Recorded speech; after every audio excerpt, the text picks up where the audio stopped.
adalah gembalaku, takkan kekurangan aku. Ia membaringkan aku di padang berumput hijau. Saudara-saudara yang terkasih di dalam Kristus, selamat pagi. Salam jumpa lagi dalam Sabda Siap Saji. Jumat 8 Desember tahun 2023, Pekan Advent pertama, Hari Raya Santa Perawan Maria dikandung tanpa noda dosa. Marilah berdoa dalam nama Bapa dan Putra dan Roh Kudus. Amin. Ya Maria, Bunda Tuhan, pelindung para perawan, Engkaulah pintu surgawi jaminan harapan kami. Bagaikan bakung yang murni di tengah belukar duri, Engkau sungguh mengagumkan melimpahkan penghiburan. Laksana bintang kejora di gelora samudra, Engkau mengantarkan kami ke dalam hidup abadi. Terpujilah Allah Bapa bersama Putra dan Rohnya, yang mencurahkan kurnia kepadamu ya Maria. Amin. Ya Allah, dalam diri perawan Maria yang dikandung tanpa noda, Engkau telah menyiapkan kediaman yang layak bagi putramu. Sebagaimana Engkau telah membebaskan dia dari setiap noda dosa, semoga berkat doanya Engkau pun memperkenankan kami sampai kepadamu dalam keadaan suci murni. Dengan pengantaraan Tuhan kami Yesus Kristus Putramu, yang hidup dan berkuasa bersama Dikau dalam persatuan Roh Kudus Allah sepanjang segala masa. Amin. Tuhan bersamamu. Dan bersama rohmu. Inilah Injil Yesus Kristus menurut Lukas. Dimuliakanlah Tuhan. Lukas bab 1 ayat 26 sampai dengan 38. Dalam bulan yang ke-6 Allah mengutus malaikat Gabriel ke sebuah kota di Galilea bernama Nazaret kepada seorang perawan yang bertunangan dengan seorang bernama Yusuf dari keluarga Daud. Nama perawan itu Maria. Ketika masuk ke rumah Maria, malaikat itu berkata, "Salam, hai engkau yang dikaruniai, Tuhan menyertai engkau." Maria terkejut mendengar perkataan itu, lalu bertanya di dalam hatinya, apakah arti salam itu? Kata malaikat itu kepadanya, "Jangan takut, hai Maria, sebab engkau beroleh kasih karunia di hadapan Allah. Sesungguhnya engkau akan mengandung dan akan melahirkan seorang anak laki-laki.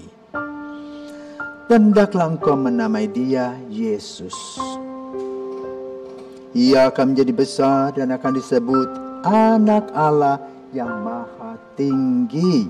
Dan Tuhan Allah akan mengaruniakan kepadanya tahta Daud, bapa leluhurnya. Ia akan menjadi raja atas kaum keturunan Yakub sampai selama-lamanya, dan kerajaannya tidak akan berkesudahan." Kata Maria kepada malaikat itu, "Bagaimana hal itu mungkin terjadi, karena aku tidak bersuami?" Jawab malaikat itu kepadanya, "Roh Kudus akan turun atasmu, dan kuasa Allah yang Maha Tinggi akan menaungi engkau. Sebab itu anak yang kau akan lahirkan itu akan disebut kudus, anak Allah. Dan sesungguhnya Elisabet anakmu itu, ia pun sedang mengandung seorang anak laki-laki pada hari tuanya. Dan inilah bulan yang ke-6 bagi dia yang disebut mandul itu. Sebab bagi Allah tidak ada yang mustahil." Maka kata Maria, "Sesungguhnya aku ini adalah hamba Tuhan. Terjadilah padaku menurut perkataanmu itu." Lalu malaikat itu meninggalkan dia.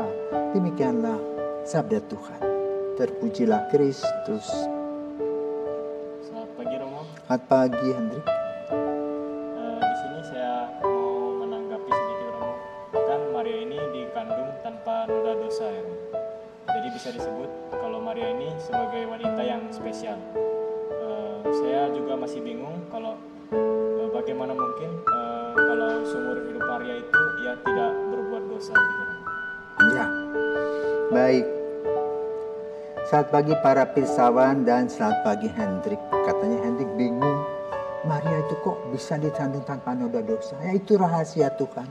Sekarang sama Romo mau tanya, kenapa kamu lahir? Ayo jawabnya apa? Karena rencana dari Allah. Rencana Tuhan kan? Demikian pula Allah memberi kepada Maria situasi tak bernoda. Itu hadiah.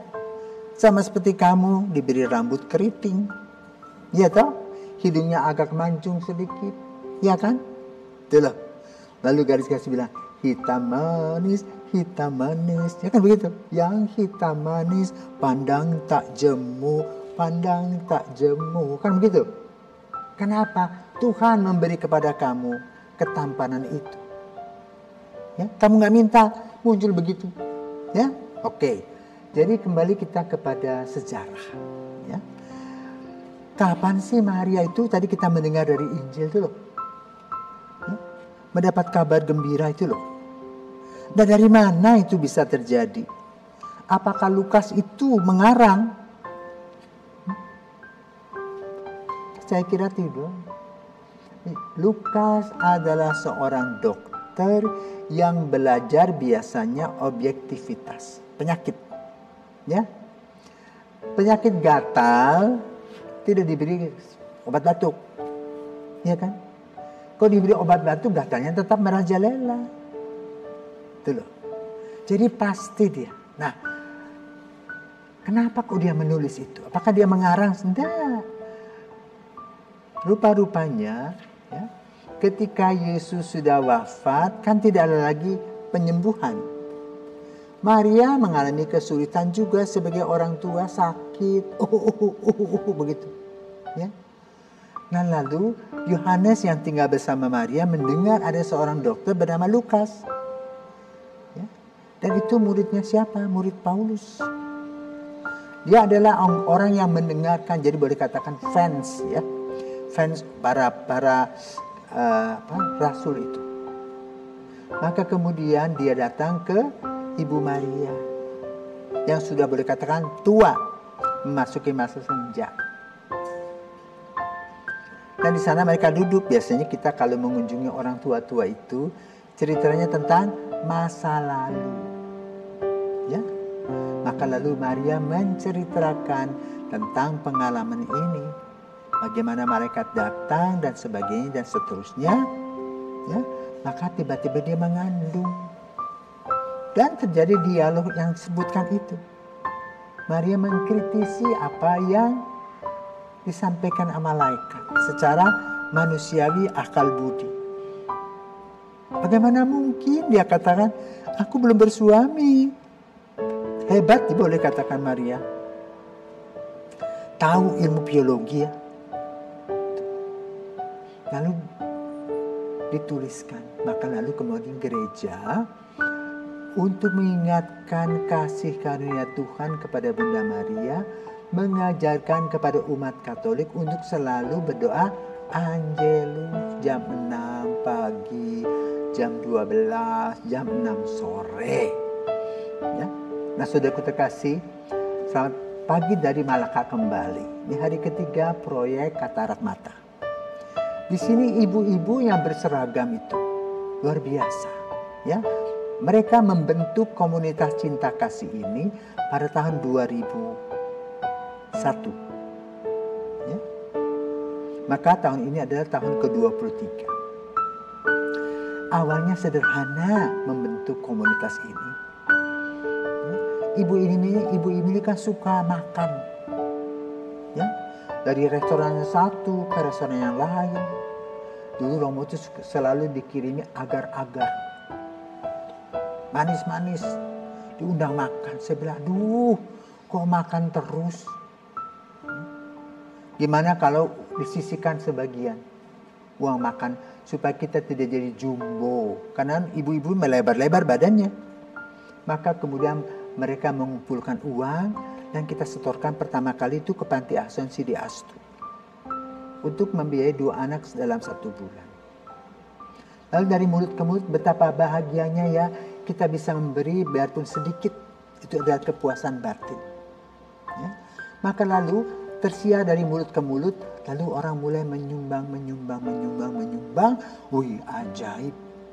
Ya, dari tahun ke tahun, KCK ini, kebetulan Romo moderatornya, bisa memberi beasiswa sejumlah 300-an orang. Ya, setiap bulan. Dan itu dari kalangan agama yang macam-macam. Tidak orang Katolik saja, enggak. Siapa saja yang bisa mendaftarkan diri, dan caranya mendaftarkan diri lalu diadakan survei dari rumah ke rumah oleh petugas dari KCK itu. Ya. Kemudian itu berjalan sampai umur 17 tahun. Sampai hari ini masih berjalan. Tapi lalu setelah berusia 17 tahun melihat berkat Tuhan luar biasa. Ya. Apa yang kita buat untuk selanjutnya? Ibu ketuanya berpikir, ditawari apakah bisa ibu KCK menangani bibir sumbing. Enggak, dia bilang. Kenapa? Kalau bibir sumbing itu kan berkali-kali mesti direparasi. Lalu apa yang bisa dibuat? Yaitu mata. Mata adalah pelita hati. Kebetulan di Denpasar ada satu kelompok yang namanya John Fawcett Foundation. Dulu dokter mata John Fawcett, yang sekarang sudah menjadi almarhum, mempunyai yayasan. Maka KCK ini bekerja sama. Pertama kali mengirim itu 7 tahun yang lalu. Ya, ke Lela, ke Maumere. Antusias umat. Uskup juga di sana hebat. Lalu kita pergi ke Sumba, ke Larantuka, ke Ruteng, ke Labuan Bajo, kemudian sekarang ke Malaka untuk kedua kalinya. Nah, ini kerja para wanita seperti yang dialami oleh Maria. Ya. Maka gereja mengapresiasi, merenungkan, bayangkan selama 18 abad. Ya. Lahirlah dogma yang tadi kamu bingung. Maria dikandung tanpa noda dosa. Tahun 1857-an itu sudah ada draft. Tanggal 11 Februari ya, seorang gadis kecil 12 tahun bernama Bernadette Subiro didatangi oleh Ibu Maria. Lalu pasurnya bilang, tanya dia dong, siapa perempuan ini? Terus dia mengatakan apa? Maria mengatakan apa? Akulah bunda yang dikandung tanpa noda dosa. Ya. Dari dalam bahasa Perancisnya itu, ya,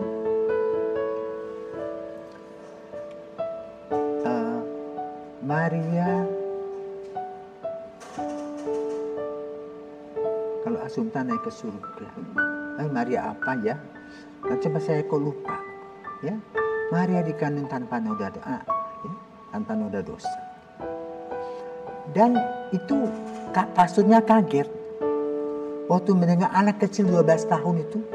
Mama itu bilang begini, pastor, aku ini Bunda Maria yang dikandung tanpa noda dosa.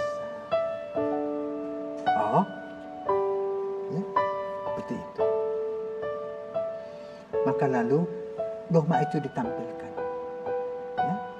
Dan itu kita peringati pada tanggal 8 Desember setiap tahun. Sampai hari ini. Ya. Jadi pekerjaan rumah nanti mencari ya. Maria dikandung tanpa noda dosa. Ya.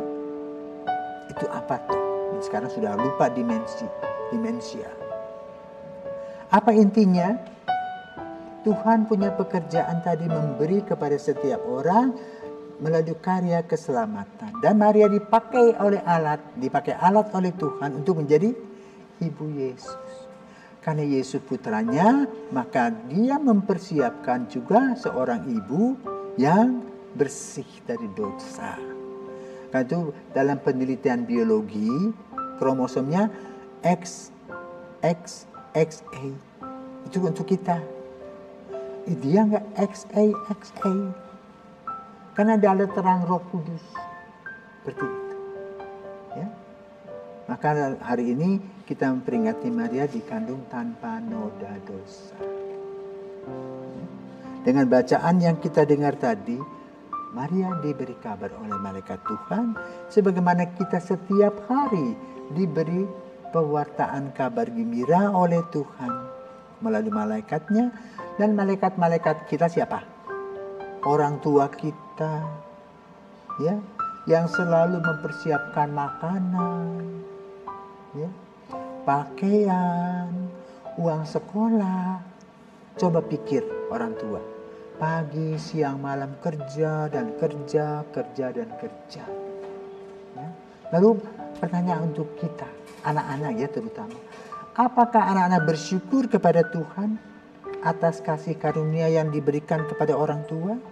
Sama seperti umat Katolik bertanya, apakah aku bersyukur kepada Tuhan karena Tuhan memberikan kepada kita seorang ibu yang tanpa noda dosa? Ya, seperti itu. Ya, Maria Annunciata. Ya, semoga kita mendapatkan berkat-berkat melalui doa-doa Bunda Maria. Jadi orang sering mengatakan orang Katolik itu menyembah Maria. Bukan. Menghargai Maria, mengapresiasi imannya yang luar biasa hebat, yang memberi kepada kita contoh yang luar biasa, terbuka kepada Tuhan dan melaksanakan kehendak Tuhan. Ya? Dan itu yang perlu kita lakukan. Kita apresiasi, angkat topi. Dan Maria membawa kita kepada Yesus. Itulah kelebihannya Bunda Maria. Maka kita bersyukur bahwa Tuhan sudah memberi kepada kita seorang ibu yang dikandung tanpa noda dosa. Untuk kita belajar, ya, selalu memberikan yang terbaik dan selalu membersihkan pikiran dan diri kita dari kegelapan-kegelapan yang mengganggu kehidupan kita. Bunda Maria, doakanlah kami. Selamat merayakan Maria dikandung tanpa noda dosa. Tuhan memberkati.